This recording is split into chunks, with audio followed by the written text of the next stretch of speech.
Well, it was crazy. It was close. It is over now on CBS. Kansas and Duke, the battle of blue bloods, meeting up in the Midwest Region Final, and the final slot for this year's Final Four on the line. Late in the second half, Duke down by one. Grayson Allen finding Wendell Carter, who would foul out. Blue Devils on top by one. And then Svi Mykhailiuk finding Udoka Azubuike for that lob. Moments before Azubuike would foul out, so the Jayhawks are up one. But here they're down three, and Svi for three in the final 30 seconds. Jayhawks tie the game. Duke for the win, Wally. Yeah, look at Grayson Allen. They clear it out for him. Tough shot off one leg. In and out, and in and out again. Heartbreaks. Where's Sister Jean when you need her? Malik Newman, meanwhile, has become the star of the postseason overall. Averaging 23 a game since the Big 12 tournament started, making a big shot. He had 13 points in overtime for Kansas. All of their points in overtime. You saw Trayvon Duval missing a three the other way for Duke. And it is Kansas advancing to the Final Four. Unbelievable. And it is real. And the Jayhawks, just 3 hours from campus, winning this thing 85-81. Moments ago, Tracy Wolfson with Bill Self on the court. Coach, appropriately so that this one went to extra minutes with two Hall of Fame coaches and two tremendously talented teams. But going into that overtime, what was the message to your team to come out and close it out? Just enjoy it. You know, we made a great play down the stretch and to tie it up. But you know, we felt good the whole game. We felt like we got the ball where it needed to go. We obviously didn't do a great job on a couple of their guys, Duval and Bagley, but overall it was an unbelievable, tough team win. I called my team soft. There's nothing soft about them. Unbelievable. And then Silvio came in and plugged the gap, and then, you know, obviously Malik took over. Tremendous job by Malik. You told me before the game, you said for the last few years, we felt sorrow. Yeah. Can you describe the joy and the joy for Devontae Graham and Svi to be able to get back to the Final Four? There's a lot of players out there that deserve the best of the best, and nobody more than Svi and Devontae, and we've come up short each and every year, but they get to experience what the very best of the best is, and I'm so happy for them and happy for everybody that supports us. What about this building today? Tremendous atmosphere. Congratulations. We'll see you in San Antonio. Thank you. Thank you. Have you ever seen Bill Self so happy since 10 years ago when they won the national championship in San Antonio? I mean, he was proud of his guys when they won the Big 12 regular season championship. 2012 when they beat Carolina in the Elite Eight, he was pretty happy. That right there? No? But Stillman White was playing for point guard for North Carolina. He's had a lot of good moments. Just because you know a nugget doesn't mean that's the answer. Let's just say he was very happy. I think I mentioned this 85 hours earlier when we were starting on television today about maybe it was yesterday, I don't know. About Davidson, about when he got to his first Final Four and he was on the ground, literally face down on the ground, just pure relief. Like, thank goodness he had finally broken through to the Final Four. To see him throw his hands in the air, for them to win this type of game, and again, you know, but I mean, Grayson Allen's shot rims out. Otherwise, the elation is on the other side. And it's why it's so, you know what I mean? I'm thinking, and again, we talked about this yesterday. I mean, if Kansas loses, Bill Self is 2-8 in the Elite Eight, and that's a major point of conversation. Your boy Adam Shine is shredding him for, you know, being bad in March. Day for Adam Shine. Tough day for Adam Shine. So, how about it? So I am genuinely happy for Bill Self that he doesn't have to deal with that. He did an unbelievable job coaching this team. They lose their top freshman before the season even begins. Right. They bring this high school kid in.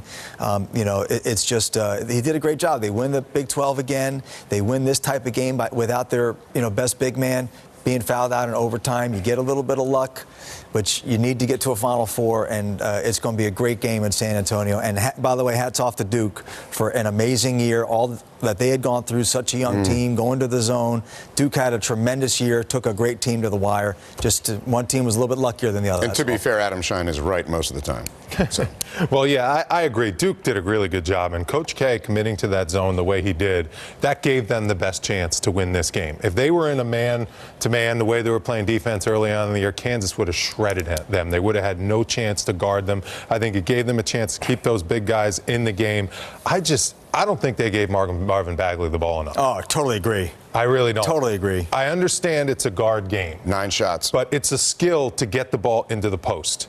You have to work passing angles, and if you notice the way Kansas was able to get the ball to where they wanted to on the floor, I think that's how they broke down Duke's defense. I think if Duke would have looked to get the ball to Marvin Bagley more stuff would have happened. He was 5 for 9.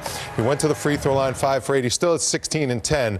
But for Bagley to only get 9 shots, and for the 3 guards to shoot 16 for Duval, 18 for Gary Trent, and Grayson Allen 13, I think you need your big guys to get the ball a little bit more. That's my only complaint as far as if I'm a Duke fan and if I'm watching that game. But overall, those guys played their butts off. And they were 7 of 29 from 3. So, and Duval was the one taking the 3 down 3 That's late. by design. Well, it's designed by Kansas. Yeah, well, that's why it's exactly. That's designed by Kansas. Designed by Kansas, but you could have gotten somebody a touch down 3 Duke with 50 seconds to play. You didn't have to have Trayvon Duval taking a 3-point shot. Another thing, big picture. Another thing.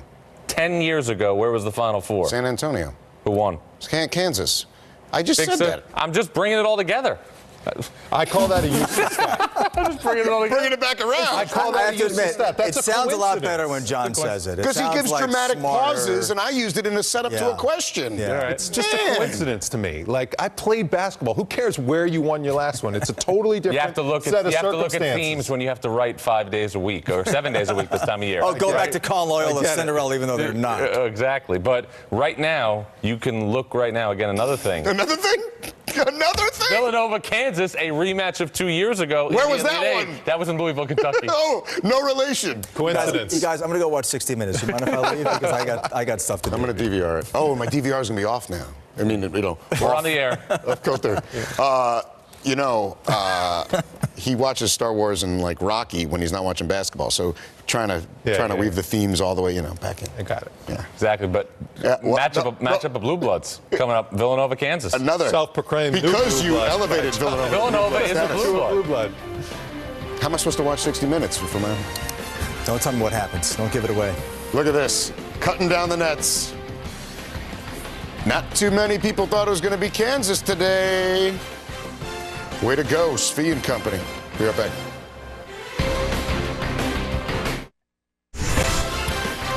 And there you go. The bracket is down to 4. It'll be Loyola Chicago and Michigan at 6:09 Eastern, followed by Villanova and Kansas. Right now, though, in Omaha, the Duke Blue Devils getting seated at the podium for their postgame press conference. Let's listen in live.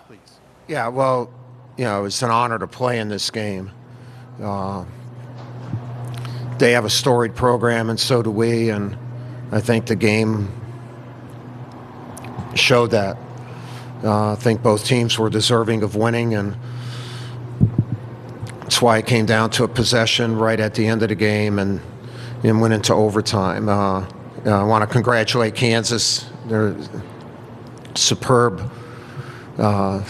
coached, and they're as quick a team as we've played all year.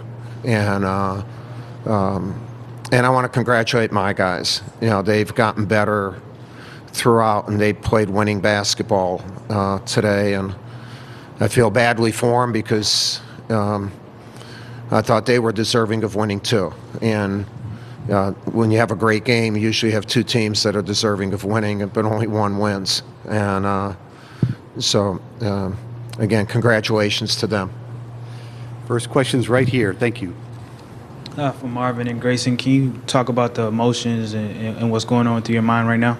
Marvin first, please. It hurts. We've been through a lot this year as a team. And we gotten closer throughout the year, and to make it this far, to have a chance at winning it and moving on, and not being able to do it, it hurts a lot. And you never want to lose, especially with this team. We got a lot of competitors on this team, and this feeling is not the best feeling. So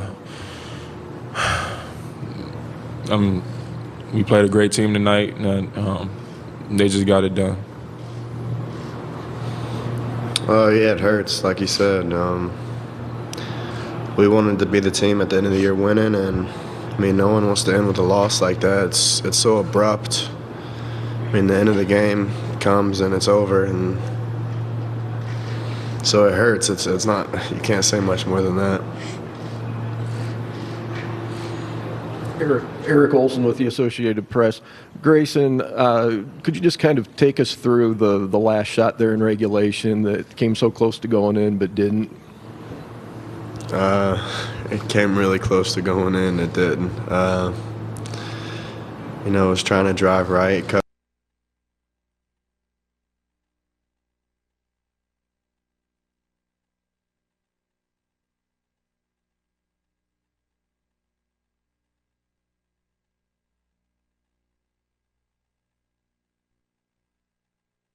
Ladder Madness.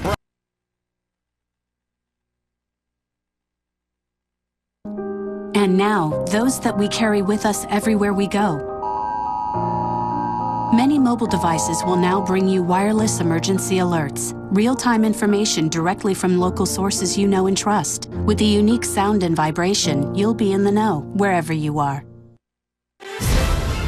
NCAA March Madness 360 is sponsored by Infinity, Empower the Drive, and by Werner, the official ladder of NCAA March Madness. All right, let's take a look one more time. Ladder Madness bracket update brought to you by Werner Ladder. And the Final Four is set. Loyola Chicago against Michigan to start things off Saturday, and then approximately 30 minutes after that game ends, Villanova against Kansas. Wally, your initial digestion of this matchup? Cannot wait. Both these teams very similar. They really move the ball, and boy, they can shoot the three. So it's going to come down to who's going to make more shots. I need makers in that game. Not fakers? Not missers. Jalen Brunson against Devontae Graham. What a matchup of lead guards. One is the National Player of the Year. The other changes legacy. Bracket breakdown next with the four of us.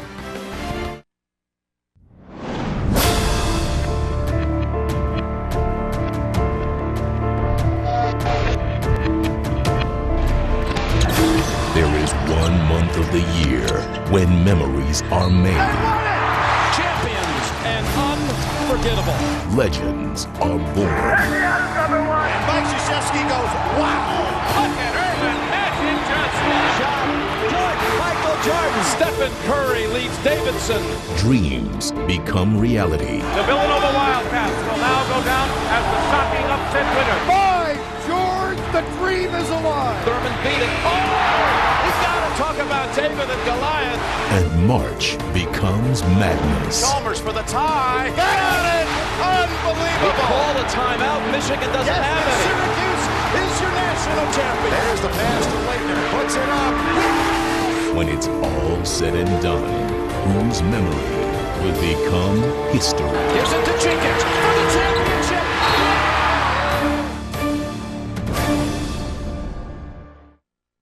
Chalmers for the tie. Pass to Leitner. They won it! America had heard about him, and now we know about him. The national champions, Jordan, Michael Jordan.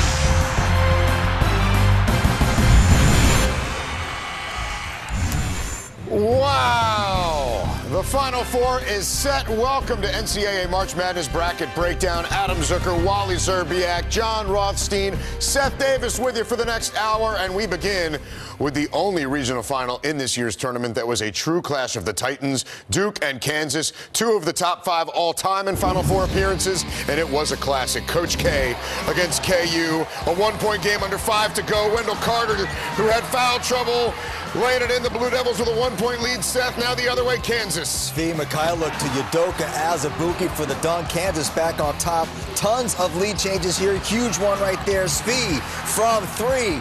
And then the ensuing possession. Grayson Allen, the chance to be a hero, taking it himself, throws it up. Backboard touches every part of the rim. The flange it touched, Wally. It still didn't go in, and that man was the man. Malik Newman for Kansas had all of their points in overtime. Trey Duvall, there's a reason he's open. Amazing defensive scheme, game plan for Kansas. Couldn't quite get it to go. What an amazing way to end the regional final weekend. Unfortunately, both teams couldn't win because both teams certainly played championship basketball. But give credit to Bill Self and his Kansas Jayhawks. Udoka Azubuike fouled out with 2.5 minutes left to go in regulation. So they played the last couple of minutes and all of overtime without their big man and still pulled it out. Congratulations to the Jayhawks. And Grayson Allen had been drawing those fouls. He got Azubuike to foul out. He got to the line a couple times there. Just couldn't get that last one to fall. Malik Newman scoring all of KU's points in overtime. And after the game, Tracy Wolfson with an ecstatic Bill Self. Coach, appropriately so that this one went to extra minutes with 2 Hall of Fame coaches and 2 tremendously talented teams. But going into that overtime, what was the message to your team to come out and close it out? Just enjoy it. You know, we made a great play down the stretch and to tie it up. But you know, we felt good the whole game. We felt like we got the ball where it needed to go. We obviously didn't do a great job on a couple of their guys, Duval and Bagley. But overall, it was an unbelievable tough team win. I called my team soft. There's nothing soft about them. Unbelievable. And then Silvio came in and plugged the gap. And then, you know, obviously Malik took over. Tremendous job by Malik. You told me before the game, you said for the last few years, we felt sorrow. Yeah. Can you describe the joy for Devontae Graham and Svi to be able to get back to the Final Four? There's a lot of players out there that deserve the best of the best. And nobody more than Svi and Devontae, and we've come up short each and every year, but they get to experience what the very best of the best is, and I'm so happy for them and happy for everybody that supports us. What about this building today? Tremendous atmosphere. Congratulations. We'll see you in San Antonio. Thank you. Thank you. That was Norm Roberts. All right, let's start the analysis now with Lowe's for this meaningful moment. And boy, was this meaningful, Wally. After Kansas had missed 6 straight threes, it's Svi for 3. Saved the season right there, down 3, 25 seconds to go.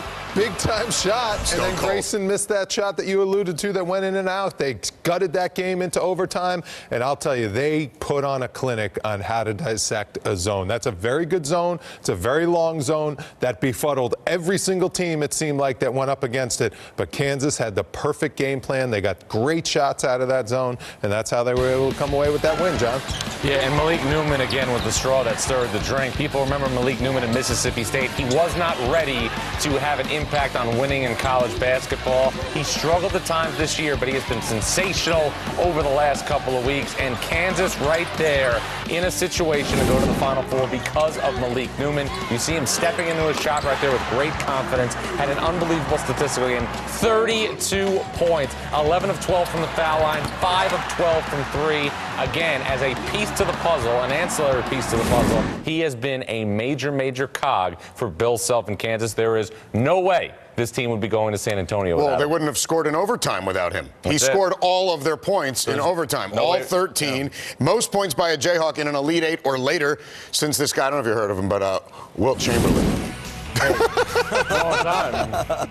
Pretty crazy. Anytime you're mentioning the same sentence as that guy, but no, Malik Newman, to John's point, started off the year. I think it took him a while to get used to playing on this team, playing at this level, and meeting the demands that Bill Self was putting on him. If you look at, say, his first 10 games, he almost never went to the foul line. He was primarily a jump shooter and not a really good one at that. So you look at what he did from the line tonight, 11 for 12, and then 5 for 12 from three-point range. Hit every big shot, like you said, every single point in overtime. This is a guy who transferred in from Mississippi State. He's got 3 more guys who are sitting out this year as transfers who are going to have a high impact next season. So, it was just enough. Remember, they had their best freshman that they lost, Billy Preston. He literally did not play a minute for this team. When you can shoot, you lick your chops at his own, and we saw why. He ran the baseline. What happened? They got the ball to the high post. Like somebody wants to get Malik Newman. Boom! I'm ready to go, baby.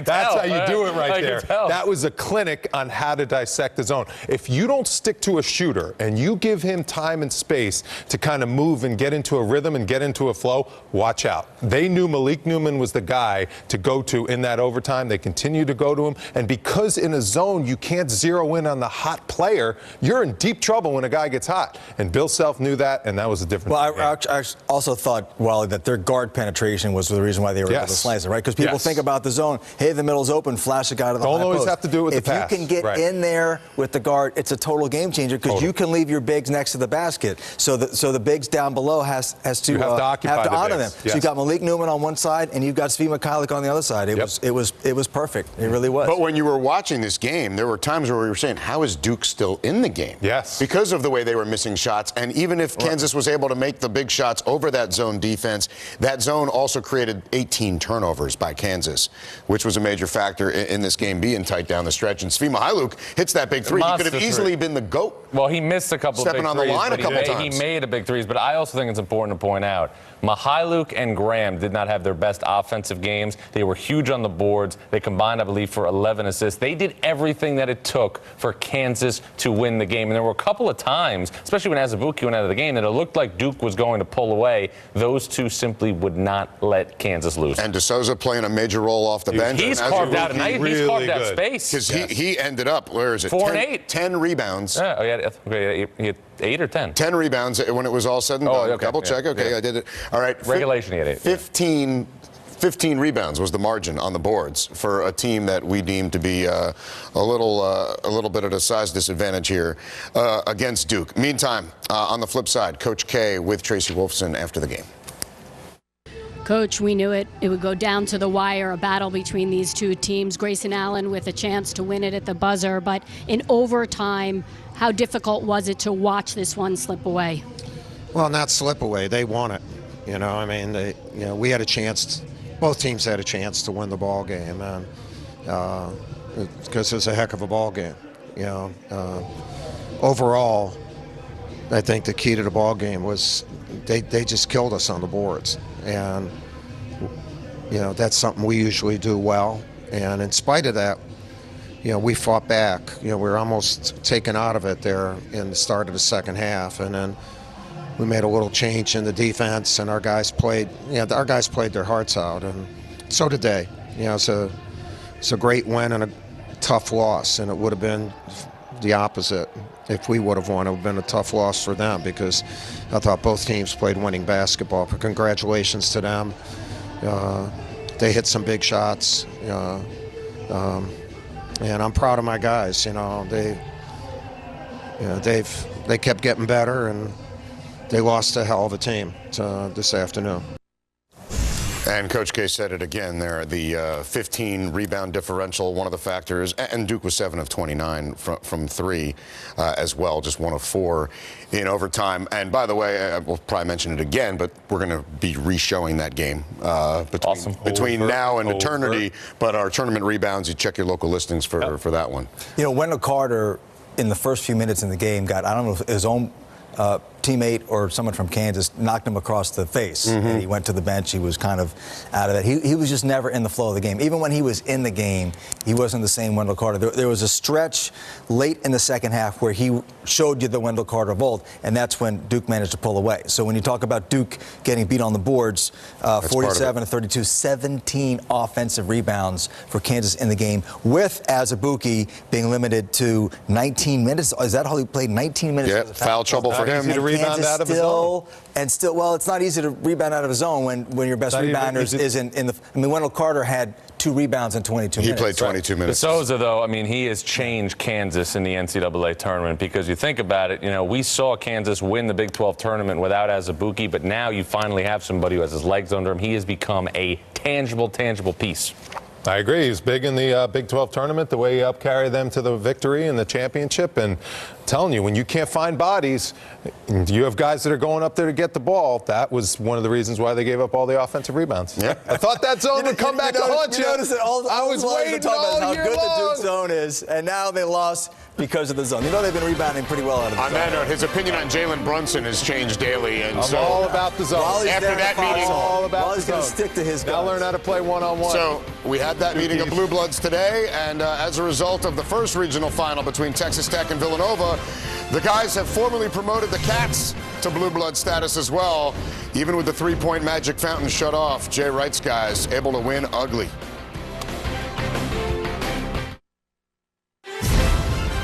NCAA March Madness Bracket Breakdown on CBS Sports Network is sponsored by Lowe's. Hurry in today for huge savings on all things spring.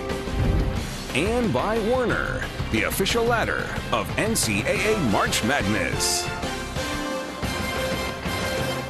All right, Villanova entered Sunday's regional final having hit more three-pointers through 3 tournament games than any team in history, and they were 10 away from the most ever in any season by anybody. But on a day that the shots weren't falling, the champs from 2 years ago showed they could win ugly, and even win ugly by double digits. No player on either team hit more than 4 shots. Eric Paschall, 12 points and a career-high 14 rebounds. First double-double since his time at Villanova. They're up 6 there, and Wally, they were opening it up. Yeah, they were. Dante DiVincenzo with the finish in the and one. Built themselves a 13-point lead at halftime. And then off the high pick and roll, Amari Spellman coming through. Big time finish. The Cats up 15 at that point. And watch out for Dante DiVincenzo. Oh! In from the rafters. What a dunk. What a finish. And then Jalen Brunson to steal the deal. A little mouse in the house. Put his defender in the cage. Do it to him, Jalen. A season low in field goal percentage and three-point percentage, like you mentioned, Adam, but you still get the win. That's impressive. And interestingly enough, the season low in field goal percentage and three-point percentage led directly to a season high in offensive rebounds. And they out-rebounded Texas Tech 51-33. So major rebounding margins in these 2 regional finals today. Jalen Brunson, the engine of this team, with Allie LaForce after the game. So runs. What makes this team the team that can make it all the way? Our togetherness. You just see how together we are. I mean, every Villanova team I've been on has been like that. But every time you get to do it, it's special. Every time you're on that court, those group of guys is special. And I just love being a part of this team, being a part of this program. It really means the world to me. Thank you, Jalen, and congrats on the win. Thank you so much. Thank you. And we watched this one unfolding on one of our earlier shows, and the free throw line was really what determined this thing for Villanova. Yeah, they did a great job getting to the foul line, and they did a great job getting to the offensive glass. Talking about 20 offensive rebounds against one of the best defensive teams, the best defensive rebounding teams in the country. Villanova brought their Philly toughness to this game. Watch what happens. Just pounding the board. You saw DiVincenzo's offensive rebound put back before. Texas Tech having a crowd into the shooters. Eric Paschall was huge today in terms of tipping it around. Again, the three-point shot wasn't there. Just active hands on the ball. Some wide open looks. Mikal Bridges, and that's DiVincenzo with the exclamation point on the win. Villanova showed they got plan B, they got plan C, they got plan D. They got it from all hands everywhere, all hands on deck, everybody chipping in, the bench, the starters, the old guys, the young guys. It was a really impressive performance, beating a very good and very tough Texas Tech team to get to a Final Four without their A game. Yep, and Jalen Brunson and Mikal Bridges, those 2 guys, they're the leaders of the team. They didn't have great games, but other guys stepped up, and they would not be in the Final Four if it wasn't for Eric Paschall. I mean, the way he played today was just off the charts. Yep. He did absolutely everything out there on the court. I can't believe he's only had 1 double-double in a Villanova Wildcat uniform. That's shocking to me because he's such a complete player. That defensive stop there was a 5-point game.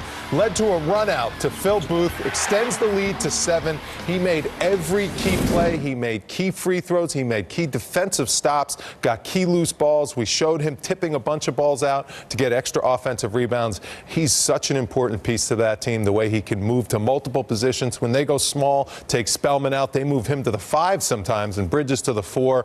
It's such a tough lineup to match up with. He was so important today. And so was Dante DiVincenzo, and I think going into the Final Four, you can easily make the argument that Dante DiVincenzo is the best 6th man left in the NCAA tournament.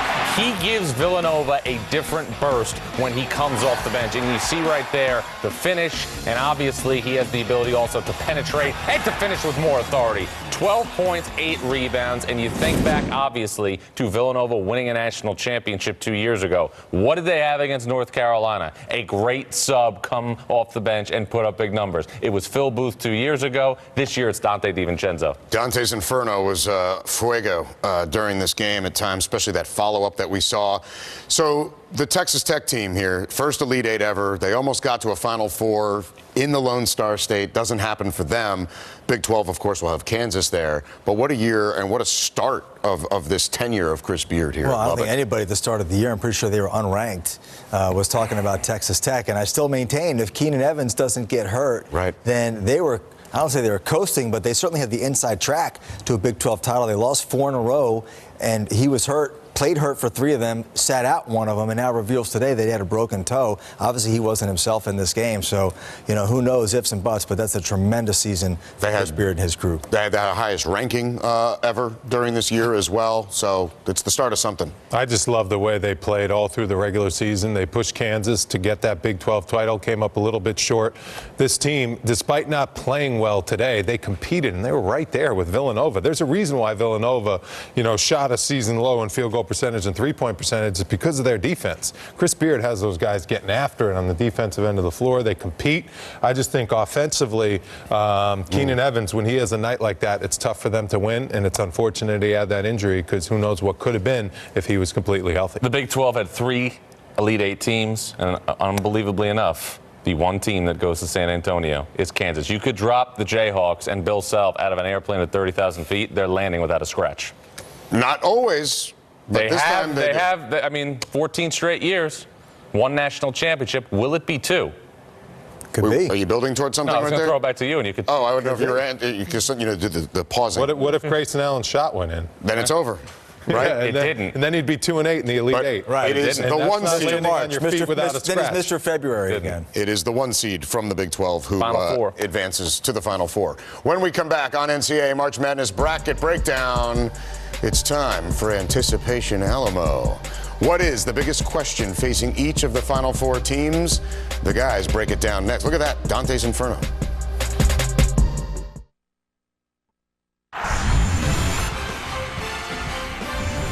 Welcome back. It's time now for Anticipation Alamo.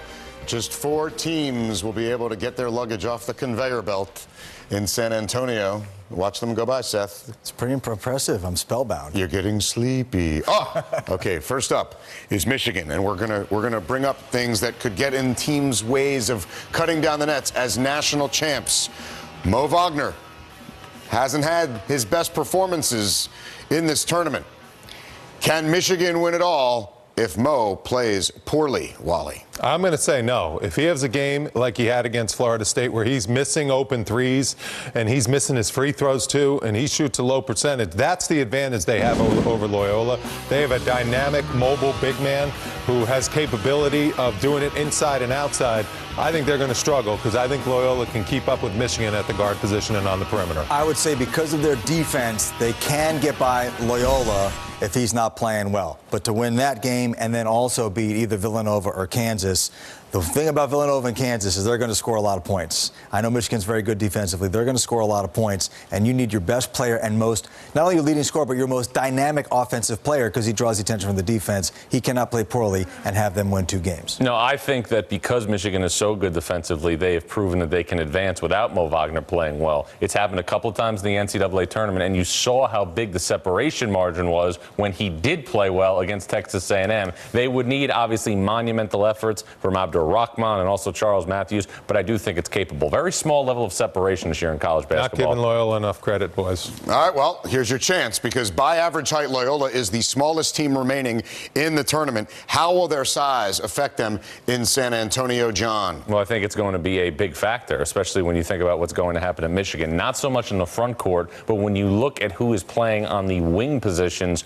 for Michigan, you have big, long wings like Charles Matthews and also Muhammad Ali Abdur-Rahman. I see a big discrepancy when I look at Michigan and Loyola. Well, I'm glad Brendan Haywood's not here because he beats me up when I say this. When I say in college basketball a team is at a size disadvantage, usually I'm saying they're too big.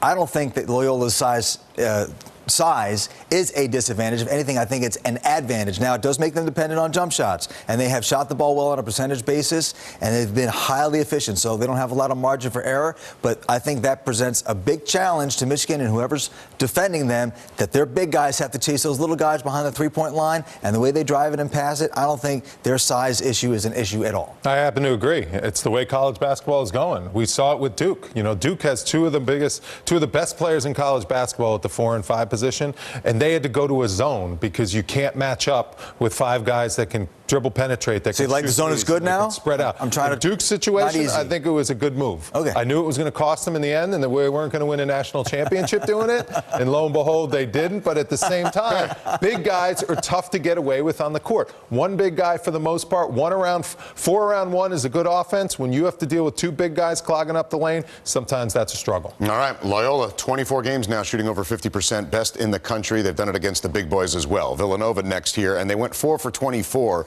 on 3-point shots against Texas Tech. Their first 3 games in the tournament, they shot 48% from 3. But what about if this keeps up?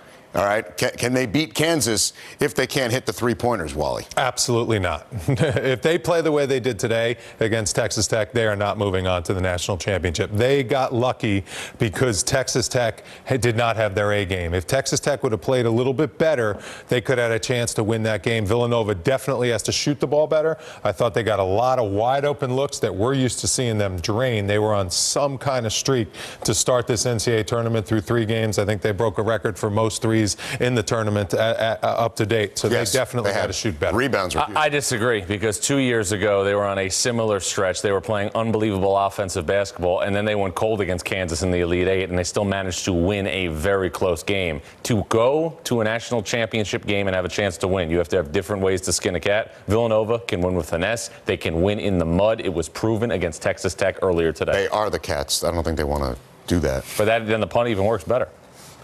I so disagree. anyway, you don't want to skin the. So anyway, you're a cat. During the season, go with it. Villanova was not a great defensive team this season. Jay Wright alluded to it. I think there's something like 30th nationally in defensive efficiency. Not bad, but not championship level defense. I think they've gotten better over the course of the last couple. They were great defensively today. And Wally, if I may throw a little shade at myself, Duke playing zone was what's best for Duke, but Kansas. You want to be a good man-to-man team. Definitely. Like you saw what Kansas, like a North Carolina, and I think like a Villanova would have been for Duke, good zone offenses. I think if you're a good man-to-man defensive team, then I think you can have a better chance to disrupt Kansas and close out on the 3-point shooters. So I wouldn't recommend to Villanova that they have another 4 of 24 from 3-point shooting night against Kansas, but if they do, I do think they can still win the game because of their defense. All right. And again, season-high offensive rebounding today as a result of those misses, but they're able to cover for it. All right. And then there's Kansas. So Malik Newman scores all their points in overtime, all 13 of them, a career-high 32. He's averaging 23 since the start of the Big 12 tournament. So great that he's coming on strong, but is Kansas too reliant on Malik Newman right now? I think it's been by necessity that he's been playing well. I'm waiting for Devontae Graham just to have a huge game, and he hasn't had it yet. He was the Big 12 Player of the Year. You can make a case that he should have been National Player of the Year. I don't think they're too reliant on Malik Newman because I think if he has another bad game, then someone mentally is going to understand they need to step up. They're a great team. They're not just one great individual. I don't know. To beat Villanova, he better be on. I mean, Devontae, you mean? Yeah, no, Malik Newman. I mean, I think all of them. Yeah, all of them pretty much, because Villanova, they come at you in waves. Everyone seems to, everyone shoots almost, if they have 5 guys that are up around 40%. So the chances of them having an off shooting night like they did today are very slim, even though I think if they do that, they'll win the game. But does the dome factor in at all in that? No, I don't think so. I think a shooter can shoot anywhere. I had no problem with the dome as long as you get through it. It's not in your head. You're good to go. Good question, though. Yeah, thanks, buddy. I think chiming in as well. Yeah. One thing you have to look at, and Bill Self talked about this when Kansas lost twice to Oklahoma State during the regular season.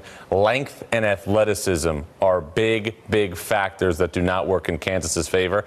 I'm looking at it is how does Kansas deal with Pascal? How does it deal with Bridges? That, to me, is going to be the telltale sign in this game. Length and athleticism on the wing for Villanova. All right, once again, reiterating that Oklahoma State should have been in the tournament. We appreciate that. No, I'm just giving an example. Corner Jerry Paul. You didn't answer the question. All right, when we come back, our March Madness Confidential crews have been on the road since Selection Sunday to bring us all the inside access. Embedded with 8 different teams, we bring you the best of March Madness Confidential next here on Bracket Breakdown.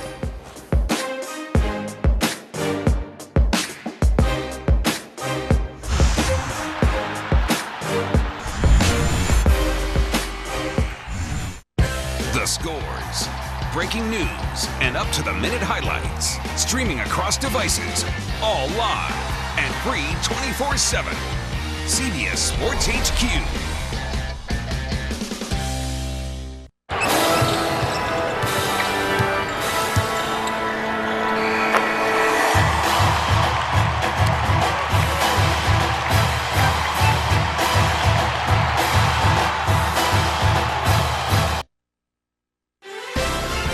Make sure to tune in to the 2018 Reese's College All-Star Game on March 30th live right here on CBS Sports Network.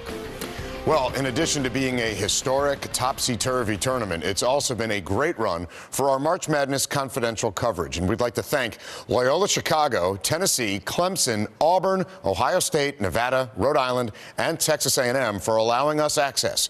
Enjoy this confidential look back at the last 2 weeks. Ready to roll?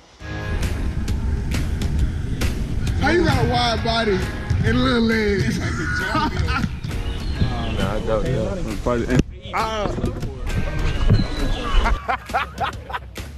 Who'd win, a Tiger or a Cougar? A Cougar. We're playing the Cougars, you idiot. Come on, I just teed that up for you. Yeah, we gotta start over. Take 2.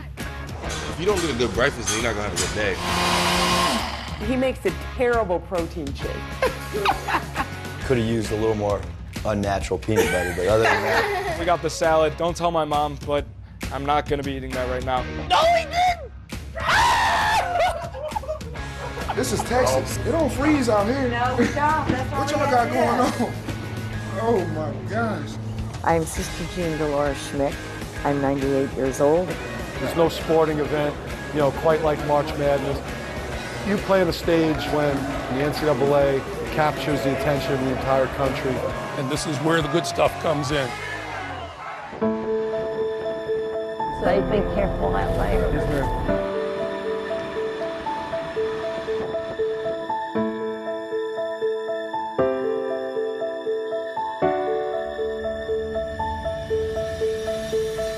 San Diego with it, yeah. This game ain't gonna be easy. This game is all about toughness.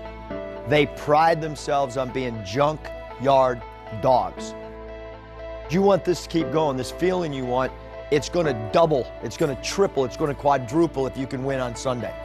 It's going to go to a level that none of us have ever seen, including me. With an unbelievable opportunity right here to make history. This team has got a chance to be the best team in the history of Auburn basketball. Grab it. Grab it right now. Especially when you're warming up. I want you to really just take it in, soak it in, enjoy this thing. But when that buzzer starts, it's time to go compete now. Let's lock in. This is our first dance on the big floor. We are going to be focused, and we're going to keep our heads and our hearts into the game.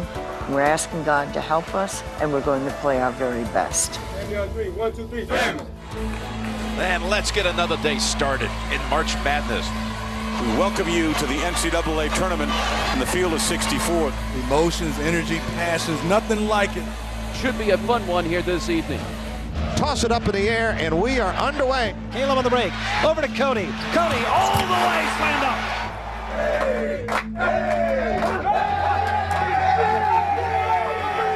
Schofield drives around Love and slam for the right hand. Turn me out, baby! I really don't understand how you're playing for your lives and you're acting the way you're acting. Here they come. He got the buzzer, and the Ramblers are moving on. March Madness magic.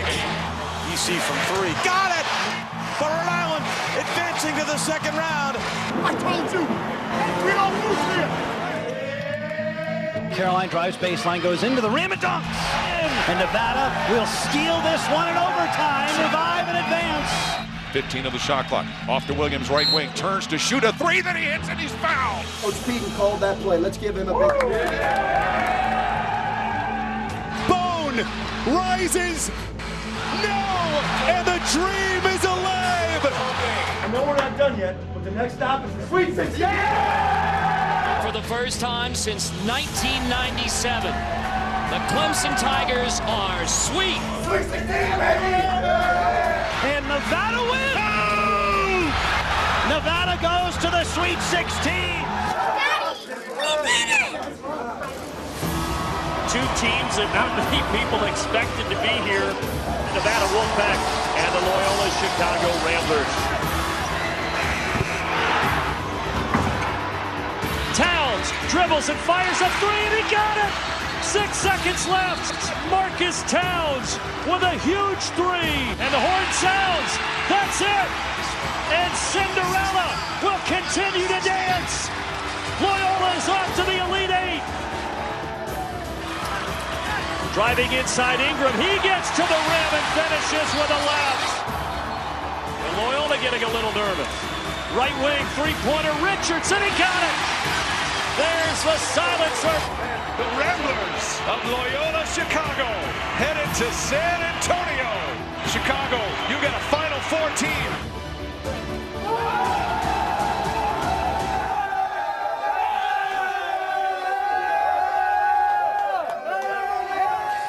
Oh, man. This is the best. And it's been 10 years now that our confidential crews have been on the road doing this great special on CBS earlier today. There's nothing like the bond, the brotherhood that you form with your teammates, with your coaches, with your fan base at all levels in sports. And when you achieve things that you never thought possible, and we were able to be brought into the locker rooms of all this stuff happening, it's just absolutely spectacular to see those experiences unfold. And how about Sister Jean, boy? She has stolen the tournament so far. She's the star. Times have changed, too, you know, because it used to be where, like, you didn't have cameras everywhere in your life, and now they're in the locker room. Now everybody's got a camera with everything. Sister Jean, definitely now the sentimental choice. She was the sentimental choice before Leonard Florida Hamilton. You thought Florida State was, I don't, you know, you were on your own on Special Island with that one. Look, just giving you the facts.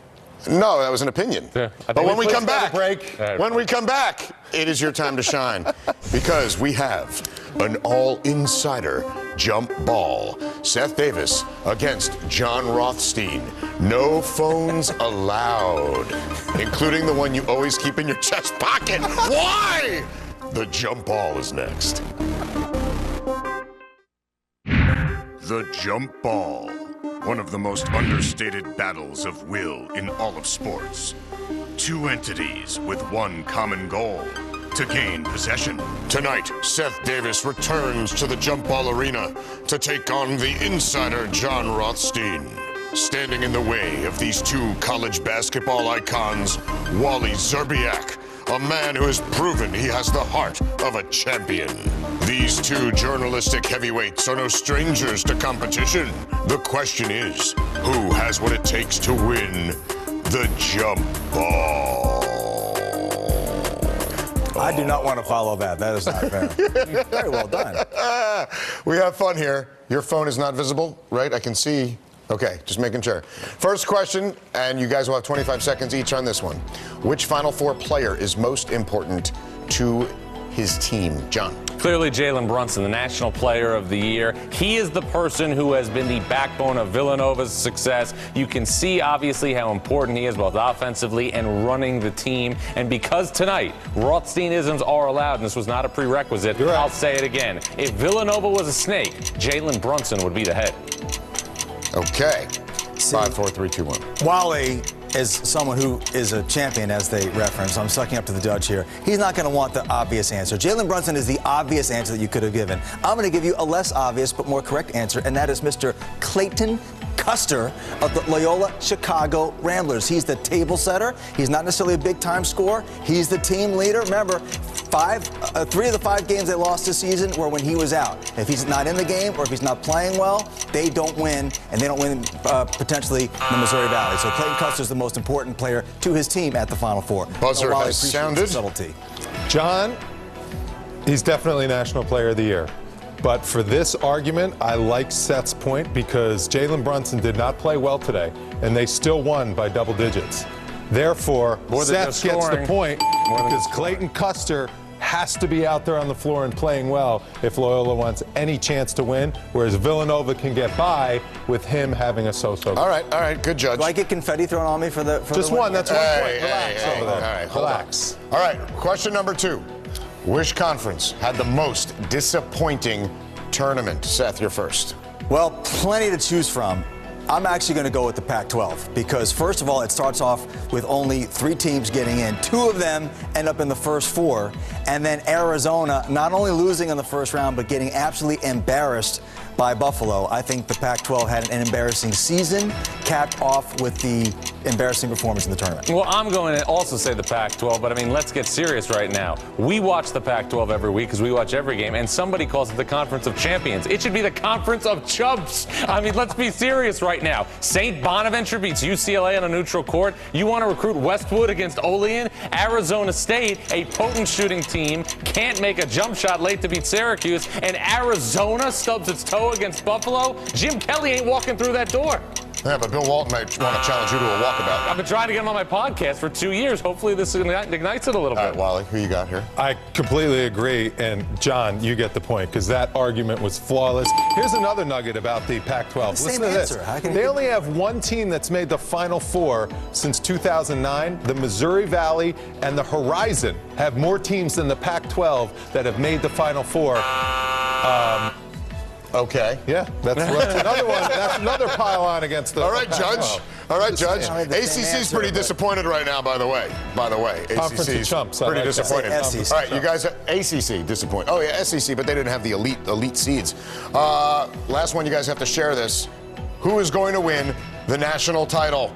John. Villanova's going to win a national title because they have the most complete team and 6 guys who can all be the assassin. You need great depth to win a national title. You need a great reserve. Villanova has that in Dante DiVincenzo. They also have Jalen Brunson, the National Player of the Year. Now, did you pick Villanova at the start of the tournament? I did not. Champion? Okay, I had Villanova at the start of the tournament. Sorry, I don't want to break the desk. At the start of the tournament, winning the national championship. You know why?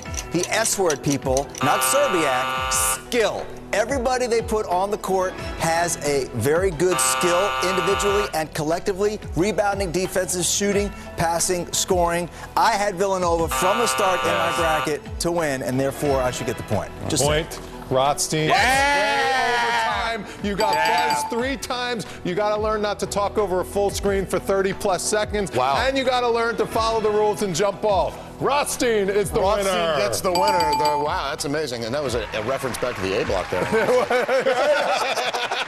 Actually, Wally, you know what? And guys, wouldn't you agree? I mean, Wally, he's won jump ball enough. He's demanded confetti multiple times. Nets are being cut down. Wally, this is yours. You reach for the stars. Miami, Ohio colors. I love it. Just for you. There you go. That's good television. Who's cutting down the nets? That's good television right there. It's empty now. Busted the budget. All right, we will be back with much more. We'll I take another look jump ball. at the teams who are cutting down the nets on Sunday. More Sights and Sounds.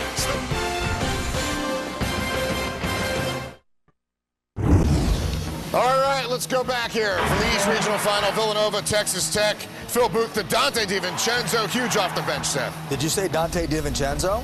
Did you say Dante DiVincenzo? I did. Did you say Dante DiVincenzo? Maybe. Oh, look, the shot's going to go. And no, it's not, but there is Dante DiVincenzo. And he hates rims.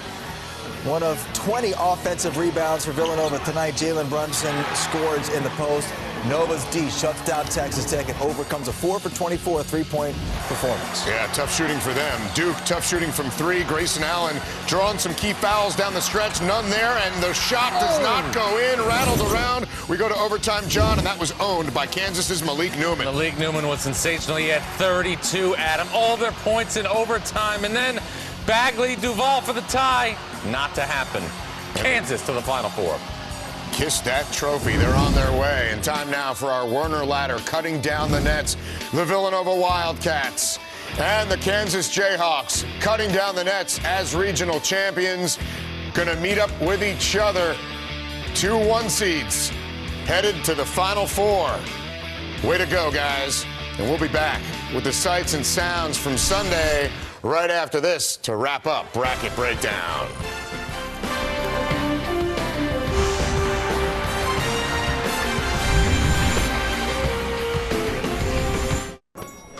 Meet Dave. Dave likes to keep things.